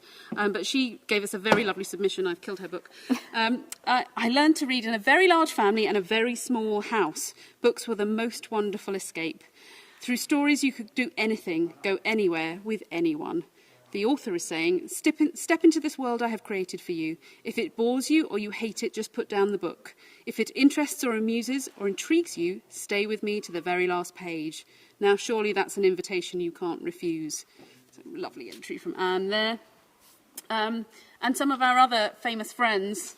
We had a brilliant entry from Thomas the Tank Engine. You'll Oh my see there. goodness, the names that are being dropped I here. know. Willy-nilly. I know. Thomas the Tank Engine. I'm not really sure how Thomas actually holds a book. I Well, haven't worked that out yet. But He I can do anything because he's incredible and has that big silver face. And I think maybe his driver reads to him. I think that's probably how it Maybe. works. Could be and something. you can see, here is your friend Thomas the Tank Engine. He wanted to come out of his station yard and see the world. Oh, So he can do that through books. he can. And one of my favourites, Oh Winnie my the goodness, Pooh. what a name. Winnie the Yeah. Pooh. So Pooh likes it told to him again. Then it's a real story and not just a remembering. Oh. So, and yeah, I always remember that when you have your favourite stories that you like to be read again and again. That's always lovely. Winnie the Pooh, it just is my childhood. I can still read it as an adult and love it. And I just wanted to say, as Goose mentioned, all the entries will go into our archive, and our archive does include, the letters and original drawings from A.A. Milne, Thomas the Tank Engine for many, many years we've been publishing, Mr. Men we've been publishing, it's just celebrated its 50th anniversary, we've been publishing that all the time I've been at Egmont and far beyond. Wow. So that archive is one of the oldest archives of children's publishing in the UK. So your artwork is going to be part of that wonderful treasure and will be there for years to come. And people can look back at this and look back at the art that we made in this crazy moment of 2020 when we had a great year for our company, changed our name, but also we all had such a momentous year. So it's lovely to have brought this all together and for you guys to have been a part of it. I know, and if you are a part of this, today is a day that you will have to treasure forever because you were a part of this amazing project. So thank you. Thank you. Well, I'm glad you're tuning in. And Matt Lucas, I promised you. So this is a bit Dropped of a joke. that massive name. Yeah, it's a Hello bit to of Matt a Lucas. joke. I've had to explain this one to a few people. I don't know if everyone will get it. I don't know if you can read Reading it. is my life.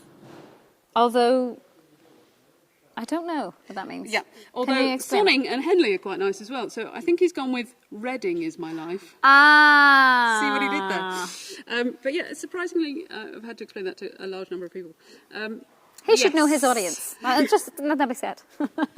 Let that be said. Yeah, it's very home county. So yeah, thank you very much, Matt, for your submission. That's going into the Paper Beach project. It's down there somewhere. And let's look at some child entries, shall we? There's some more skills. So we mentioned Lyd. I'm going to show a few from your school. So Lyd, this was Joshua, age 7. I hope you're sitting there looking at this. Reading takes me on a journey to fight monsters, conquer battles, and find new worlds. It is fun and exciting, and I love to make up my own stories. My favourite stories have bad guys in that fight wars and battles and save the country. Love it. I love that too. Yeah, Love brilliant. it, Joshua. Thank you, Joshua. I think someone's very hungry and that was their stomach rumbling. Do you Sorry think? if that disturbed you. As long as it's not a tsunami on the paper beach, we'll be all right. This is Imi from Lyd Primary School, and I really liked this one because actually Is we that did her? get. I don't know. I hope it is you, Imi. That's Hello. Very brilliant cool if it tracksuit if it is. And also just how inventive to create an entry like this. We did have some that were used, collage, photography. We brought in other mediums. We even had one that was sort of stitched, I think, was a sewn entry that we then had to photograph and put that in somehow. So, real imaginative stuff. Thank you so much for this entry. And if that is your book collection, I am very jealous. Have you read them all? That's what we need to know. We want to do another shout out now for Great Stone Primary. This is one of the entries from Great Stone. This is Bobby, I think. Bobby, he's signed himself there. Oh. Where does reading take me? I like this. Grandma's house. You're right in the middle there. So I'm wondering if Grandma reads with you. That's very lovely. It's a sanctuary of some description anyway, Grandma's house. But there's lots of other brilliant places to go here. There's the chocolate factory down there. There's the Golden Ticket. The Deep Dark Wood, I think, with the Garofalo's we've just mentioned. There's a Spitfire up here. Narnia, Narnia. Hogwarts. Very creative. Hogwarts.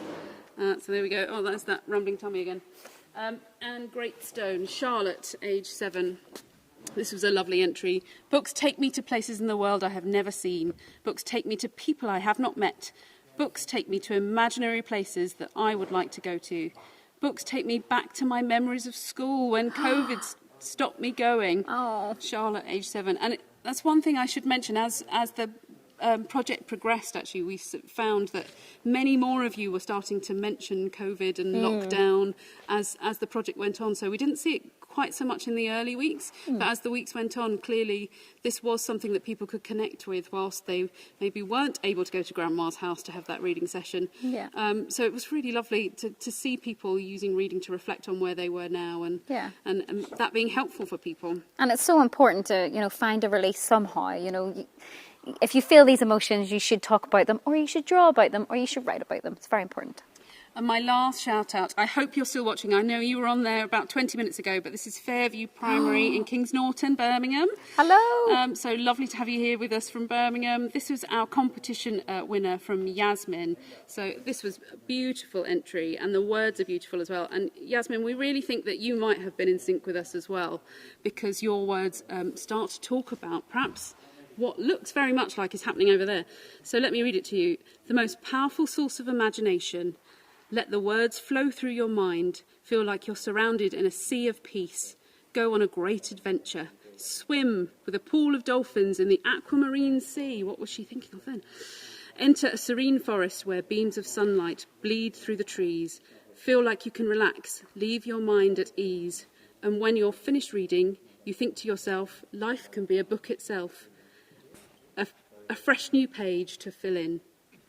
Very good. So lovely. And she was our competition winner from week 5. Is that correct? That's right. So big shout out to you, Yasmin. And so she's year 5, so that's what, 9, 10 years old? Mm-hmm. Brilliant, Yasmin. I loved your entry. And that last ending, it feels like a fresh new page to fill in. And you also have excellent writing.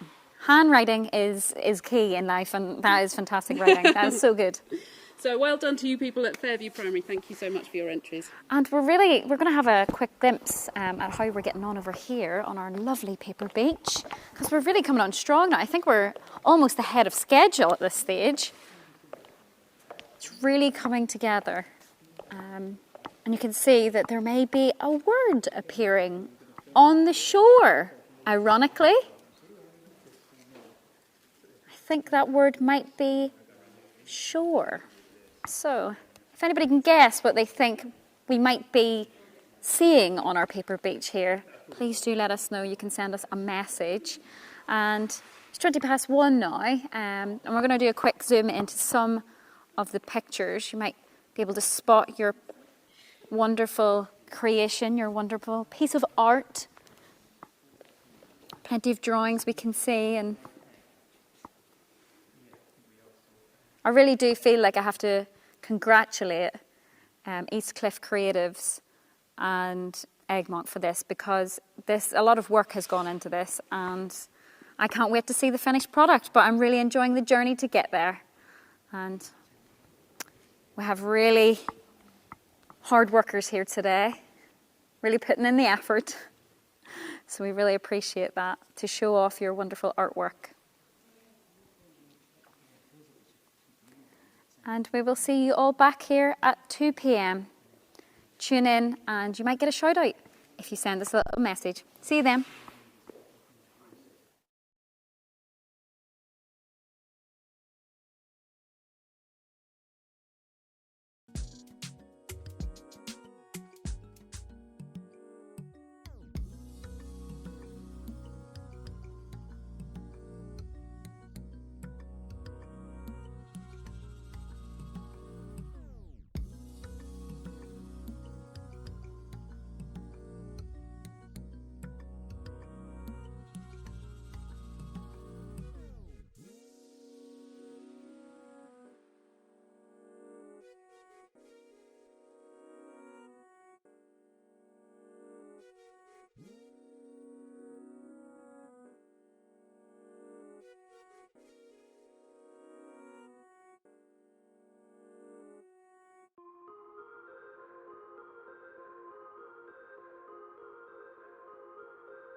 Beach.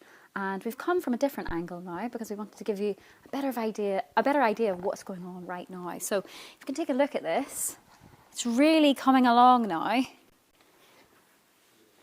Can you spot your artwork that is transforming into another piece of art?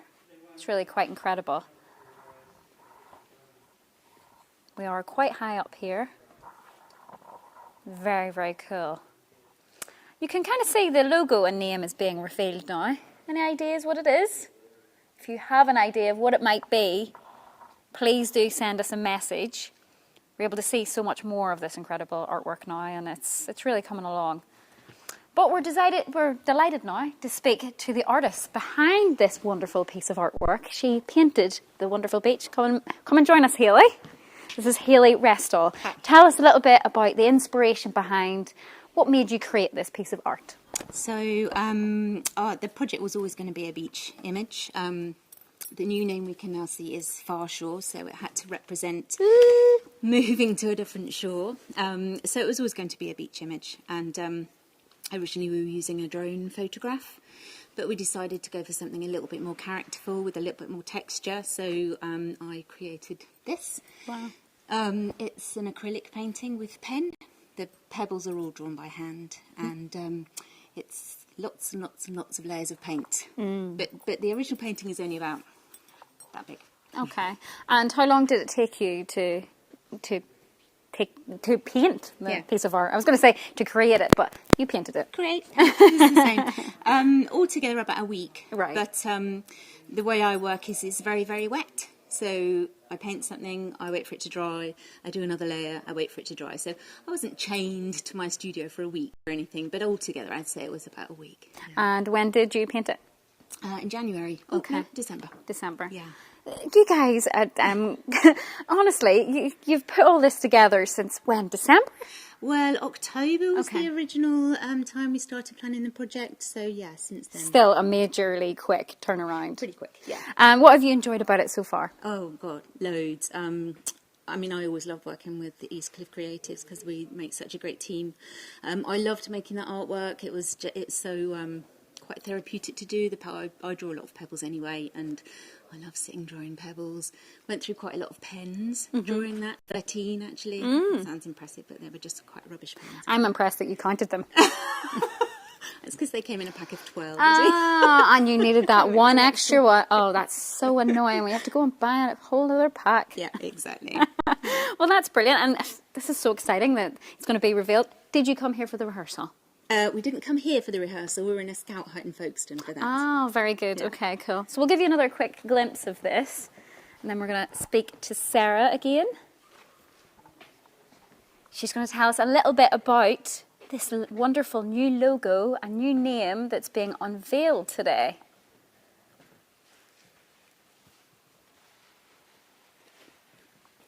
We're also going to give a shout out to Swallow Nest Primary School in Sheffield.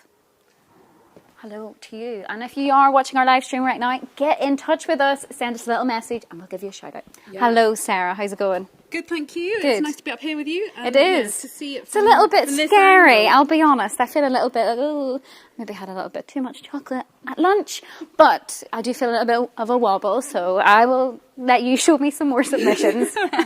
So yes, you mentioned Swallow Nest. We have a Yes. few from Swallow Nest. I've got those up first. This is Poppy from Swallow Nest. I like this one particularly. They She were also in likes- top 10 of the leaderboard, They isn't were it? Isn't in the that top correct? 10, so yeah, well done to you and Swallow Nest. Reading takes me on adventures with my cat, even in lockdown. I love that one. Oh, and it's a self-portrait, I assume. I assume, I think so.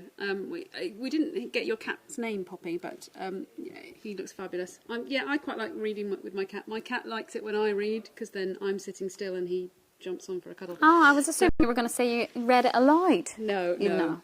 No, he knows that I'm going to stay there for a while, so he love likes it it. when I read. Another beautiful one from Swallow Nest. This is Imogen Bridie's work. Look at this. So she's taken an illustration and used that as her inspiration. But I really love this. Look, Imogen's Dreams of the Seaside is the book that she's reading. And you can see all the comments that she's put in, all the thoughts that she's having about that fabulous book. So delicious ice cream and chocolate flakes, mummy sunbathing on the beach, lots of children swimming, the lovely blue sea and splashing waves, the golden sand, and the lovely boats and pedalos. Oh. Who doesn't like a pedalo? It's been a while. It's been a while since I've been on a pedalo. Yeah. But soon, hopefully, this summer, we might be able to get out there. So those were some lovely entries from Swallow Nest. I also wanted to give a shout out for Aylsham Primary School, and this is Evie's entry here. This is a really lovely poem. So I'm going to try and do this justice, Evie. I hope I do it well. Reading makes me feel like I'm touching the sky. It takes me to places in the blink of an eye. Their world is a mystery, sometimes from history. I do so love the ones about wizardry. When life gets bleak, just turn to a book, even the ones that can teach you to cook. From Walliams to Pullman and Roald Dahl too, these are just a few from the book writing crew. Reading is something very special to me. Losing yourself in the book is always key. Fiction, factual and fantasy too. Try to imagine that this could be you. Share with your friend or your mum or your dad. Give it a try, it won't be so bad. Love it or hate it, do as you wish. You might be lucky and learn to create a dish. Instead of the Insta or TikTok accounts, why not try to read copious amounts? It will make you feel great, just like it does me, and then you can relax with a nice cup of tea. I feel like that should be put on the news tonight Yeah. as a message to all of us to listen up. I think so. Get off the Easy. TikTok, get off the Instagram, and brilliant. get some books on your lap. No, that's fantastic. And we can see why these entries are top 10. Let's be honest. They're on the leaderboard at the top 10 for that reason. Absolutely. And congratulations if you are in that leaderboard. And then, yes, another one from Aylsham. This is just a lovely one. Reading takes you to a whole new world. And that is Fran. Hello, Fran. So thank you very much for your entries over in Aylsham. Very good. And then our winner, this was the last week of our competition, and I'm going to read this one. I'm going to have to look at it to read it, and then I'll show you. This is from Jack from Byfleet. Is it Byfleet? Yes, Byfleet Primary. This was such a lovely entry, and you can see why we chose it as perhaps our last competition winner. So he says, I like to read in my room, all snuggled up under my warm duvet. Reading allows me to feel what the characters are going through and experience. Sometimes I can think about things from another person's point of view. Using my imagination allows the story to come to life. It takes me to another world where I can really feel what is happening in the story. Reading sometimes helps to cheer me up if I'm feeling down, especially if it's raining outside and I can't go out to play. If it is dark outside and I'm reading a story that is set in a magical land, it really helps me escape into the story. Reading helps me to forget if I've had a rubbish day. Sometimes it's nice to just read something silly and laugh when everything is so serious in real life, especially at the moment. Reading helps me to fall asleep easier, and I can forget about things that are bothering me, like missing my friends and family. How lovely Jack, is that? That really, that's touching, isn't it? And as I said to you before, we really had that theme of COVID and lockdown coming through from the children's entries kind of more and more over the period of the project. So actually it was nice to choose a winner that really tried to sum that up. And actually, yes, the idea that reading has helped through that is really lovely. I feel like that's something we all needed to hear, especially at this time. Fantastic. And then I've got a really special entry to share at the end here. So I don't know if any of you kids at home are Minecraft fans. There might be a few of you out there, I reckon. We did actually get an entry from Minecraft themselves. From the guys at Mojang Studios who make Minecraft. This is their submission. How fabulous. Oh, that's cool. So your entry could be down there next to that brilliant entry from Mojang. And tell me more about it. So we're really coming along on this now, Sarah. Is there anywhere that people can look at this later on this evening, example, whenever we finish, they can really take a good look at it? Well, we've got a filmmaker here who's doing a documentary as well, so we're going to create a little piece all about the project and you know, sharing some of these brilliant entries and the story behind the project as well. So we're going to be creating a film out of that, which we will be posting and sharing on all of our channels, so people can definitely find it there. And yeah, we're going to be using animations of today in lots of different ways across our social channels coming up. So we're hoping, obviously, this has been quite a slow process. It's taken us 6 hours to lay 3,000 pieces of paper on the floor. But we will speed that up and have a time-lapse animation showing the logo coming out as well. So look out for that if you're looking on any of Farshore's social channels in the weeks to come. Yes, and obviously we're unveiling the new logo, the new branding. So it's now called Farshore Publications, is that right? Farshore Books, yes. Books, okay. Yeah, Farshore Books for short. That's a little bit better for me. Yeah, so it makes sense. And we're all doing so well here. It's coming along so quickly. Are we still on track? We're definitely on track. So when we meet again next time, I think we might be nearly ready to be laying the final pieces. Oh, very exciting. And if you're watching right now and you would love a shout out, please do comment. Let us know where you are, who you're with. If you're with your cat or your dog, please tell us all about that. And if you would like to maybe see your submission, let us know that you're watching, because we might just show it for you. All right, we'll see you at 3 p.m. See you then. See you then.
Okay, we're set here.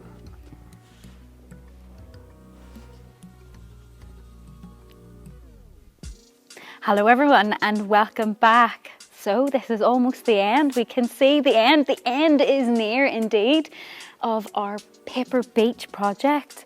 So many of your submissions have gone now into this work of art. It's so exciting and we're nearly finished. It's just after 3 o'clock, so we're right on time. The team have done so well today and I'm so proud of them. So congratulations to them. Literally the final pieces are about to be put down. Very exciting. If you would like a shout out while we're on live stream today, please do get in touch now. There is a form at the bottom of our website page. All right. So, hello. Now I'm going to look at a couple of our favourite submissions. We've had so many we've loved. So thank you if you have been in any way a part of this. Goose. Yes. Tell me about your favourite submissions, please. Well, I've got a couple, partly quite arty ones, being an artist myself. So I really loved this piece here. Oh, yes. Which I think has been shown before by Tracy, which I think is a really just a beautiful piece. That would look great in a T-shirt, I think I said earlier. Actually, yeah, it's a lovely piece. And this actually by one of our Eastcliff Creatives members, which is from Amanda, which I think was one of our very, very early entries. And I think really set us the standard for some of the fantastic art that we've had. And also a sort of cheeky one at the end, which is actually from my 88-year-old father. Oh. So I've got to slip that in there and get that in. And my dad gets roped into every single one of our projects. So we've got our Clabber Eggs project, Easter project coming up now. So I'm hoping he's going to do Thank you, Brian. egg for that one. Well as done, well. Brian. Well done, Daddy Brian. Yeah, Appreciate absolutely. that. So I mean, to be honest, there have been so many amazing. Can I? entries. Well, what did Daddy Brian write there? So reading is enthralling, advising, discovering, imagining, not boring, it's great. I agree. With one of his crazy characters as well. Fantastic. Okay, and Hayley, we've got some of yours. Yep, I've just got the one. I picked out the one. I absolutely love this one. This is from a girl called Jasmine. She goes to the Turner School in Folkestone. And I absolutely love this. First of all, it's a really phenomenal drawing. So Jasmine is obviously a really fantastic artist. But the way she's got all of this stuff, a little book here, and her mind is being blown by all of these things that are going on while she's reading. I just think it's fantastic. I love it. Well done. Very good. And who was that from, sorry? It's Jasmine. Jasmine. Congratulations, Jasmine. Okay, and we're going to have another look at our amazing Paper Beach here. If we just head on over here, we can maybe see some of the...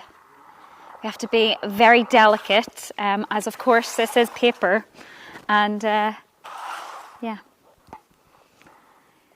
If you keep your eyes out, you might see some of your pieces. And I just wanted to remind you that so many incredible people have been a part of this today, and we've had so many international entries. They've come to us for part of this project. They want to tell the world what reading means to them. We had entries from 5 continents, from all 5 continents across the world, and over 26 different countries. Entries came in from our European cousins in Sweden, Belgium, Italy, France, Spain, Germany. But we've also had entries from much further afield.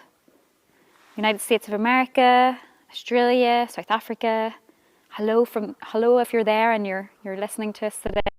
We've really enjoyed having you as part of this amazing project.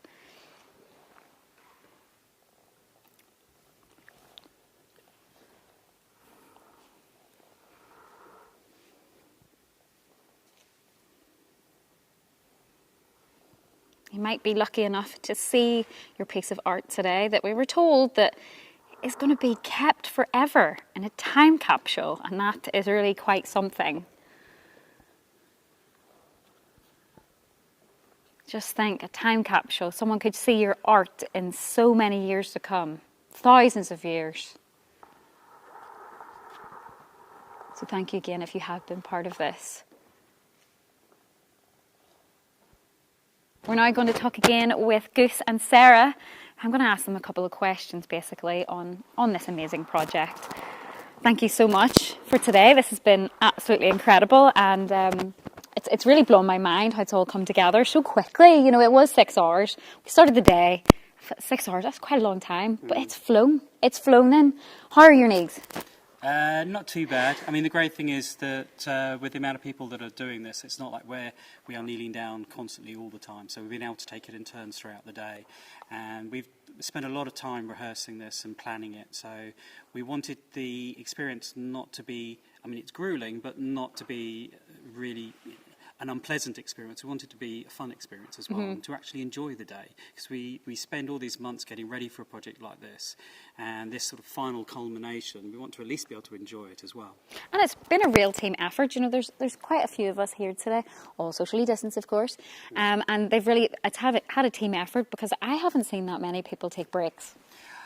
To be honest, I think I was trying to wonder if anyone's actually eaten during the day, because we seem to be pretty constant throughout the day. But yeah, no, everyone's really pitched in. We worked really well together as a team. We've worked on other projects before. We know how each other works, and also what's been really great is the additional help with the Egmont team as well. So we've been able to work together on this, which I think is a really good reflection of the project as a whole. And I think it's nice to be doing, when you're able to do a project which is seen more as a collaboration, and that started from the very beginning when Sarah came to us with the idea. I mean, you might want to say a bit about how it all started in that way. Yeah, it seems quite a long time ago now, doesn't it? Yeah. And we were very lucky that we did actually get to meet in person right at the beginning of this, at the time when we were not quite so locked down as we have been in the new year. But yeah, so it was great to actually put a proper face to a name first before then you were only a face on a screen for so long. And we've been meeting, weekly since about October, haven't we? So it's been a long effort. But I would completely echo what you've said as well. It's actually flown by today. It's completely flown by. I can't believe we're nearly at the end and nearly at the final pieces being laid, which is totally incredible. And it has been a really fun day, I think. Yeah. I think one of the things, I would really love to say is it's been really great for us as coming to this as a commercial operation. It was all about our new name and our new brand for us, but actually we've really enjoyed being part of such a collaborative and creative process as well, and that's what you guys helped us do. So thank you very much. It's been amazing. And to be honest, that there's so much more to this project than meets the eye. Really, is there anything that's really warmed the cockles of your heart, or anything that's surprised you with this? I don't think necessarily anything that's surprised as such. I mean, we were always hopeful that we would get these entries from across the world, and we've been very lucky that we have. So maybe slightly relieved in that sense. But I think it's been what people have written, and it's been really enjoyable that as we get the entries in, that as we're processing them, we're having a look, we're reading, we're looking at the imagery, and obviously reposting on social media as well. So it's I think the fact that we have this simple idea, and we wanted to develop a project where we engage with the community. And, obviously Sarah is coming from the business side in a way just to let people know that there's a new name. But to be able to tie that in with community, I think, is so important. And it works at multiple levels. I think it's obviously the fact that the two very much need to work together. But also, really, it's about the fact that for us to be able to do these big-scale community projects and art projects, we need to be able to engage the business world. And that will allow us to do these type of projects, but even much bigger. But what it does is it engages children, and at the same time, it makes children realise that pursuing a creative career or using creativity to relax, it's there to be used and not to be frowned upon or to be ignored in that way. And I think we're in a place in society at the moment where there are so many worries and challenges, and creativity gets shunted to the side. In schools especially, with the challenge with primary schools to have the funding for the arts and creativity, it's disappearing. So what this project proves is that we can bring that creativity into the schools to engage the children and to open their eyes to possibilities. And also the simple fact that we try and do projects that are inclusive, so you don't have to be a fantastic artist, you don't have to be a fantastic writer, but you can have your say and be part of a larger artwork or a larger creative piece. And I think that's really important. Doesn't matter what you're passionate about, just as long as you can show your passion. Exactly, and That's be right. part of something. Yeah, amazing. And thank you so much. We're going to turn around the camera now so we can have another glimpse at some of the artwork, just as we're putting the final pieces. Very nearly there. So maybe we should look towards the final pieces. It's a very exciting moment. We do have a huge amount of thank yous to say, but we will allow the celebration as the final piece is laid by Hayley. Round of applause. Amazing. Let's get a good shot of some of the amazing images we've still got on this.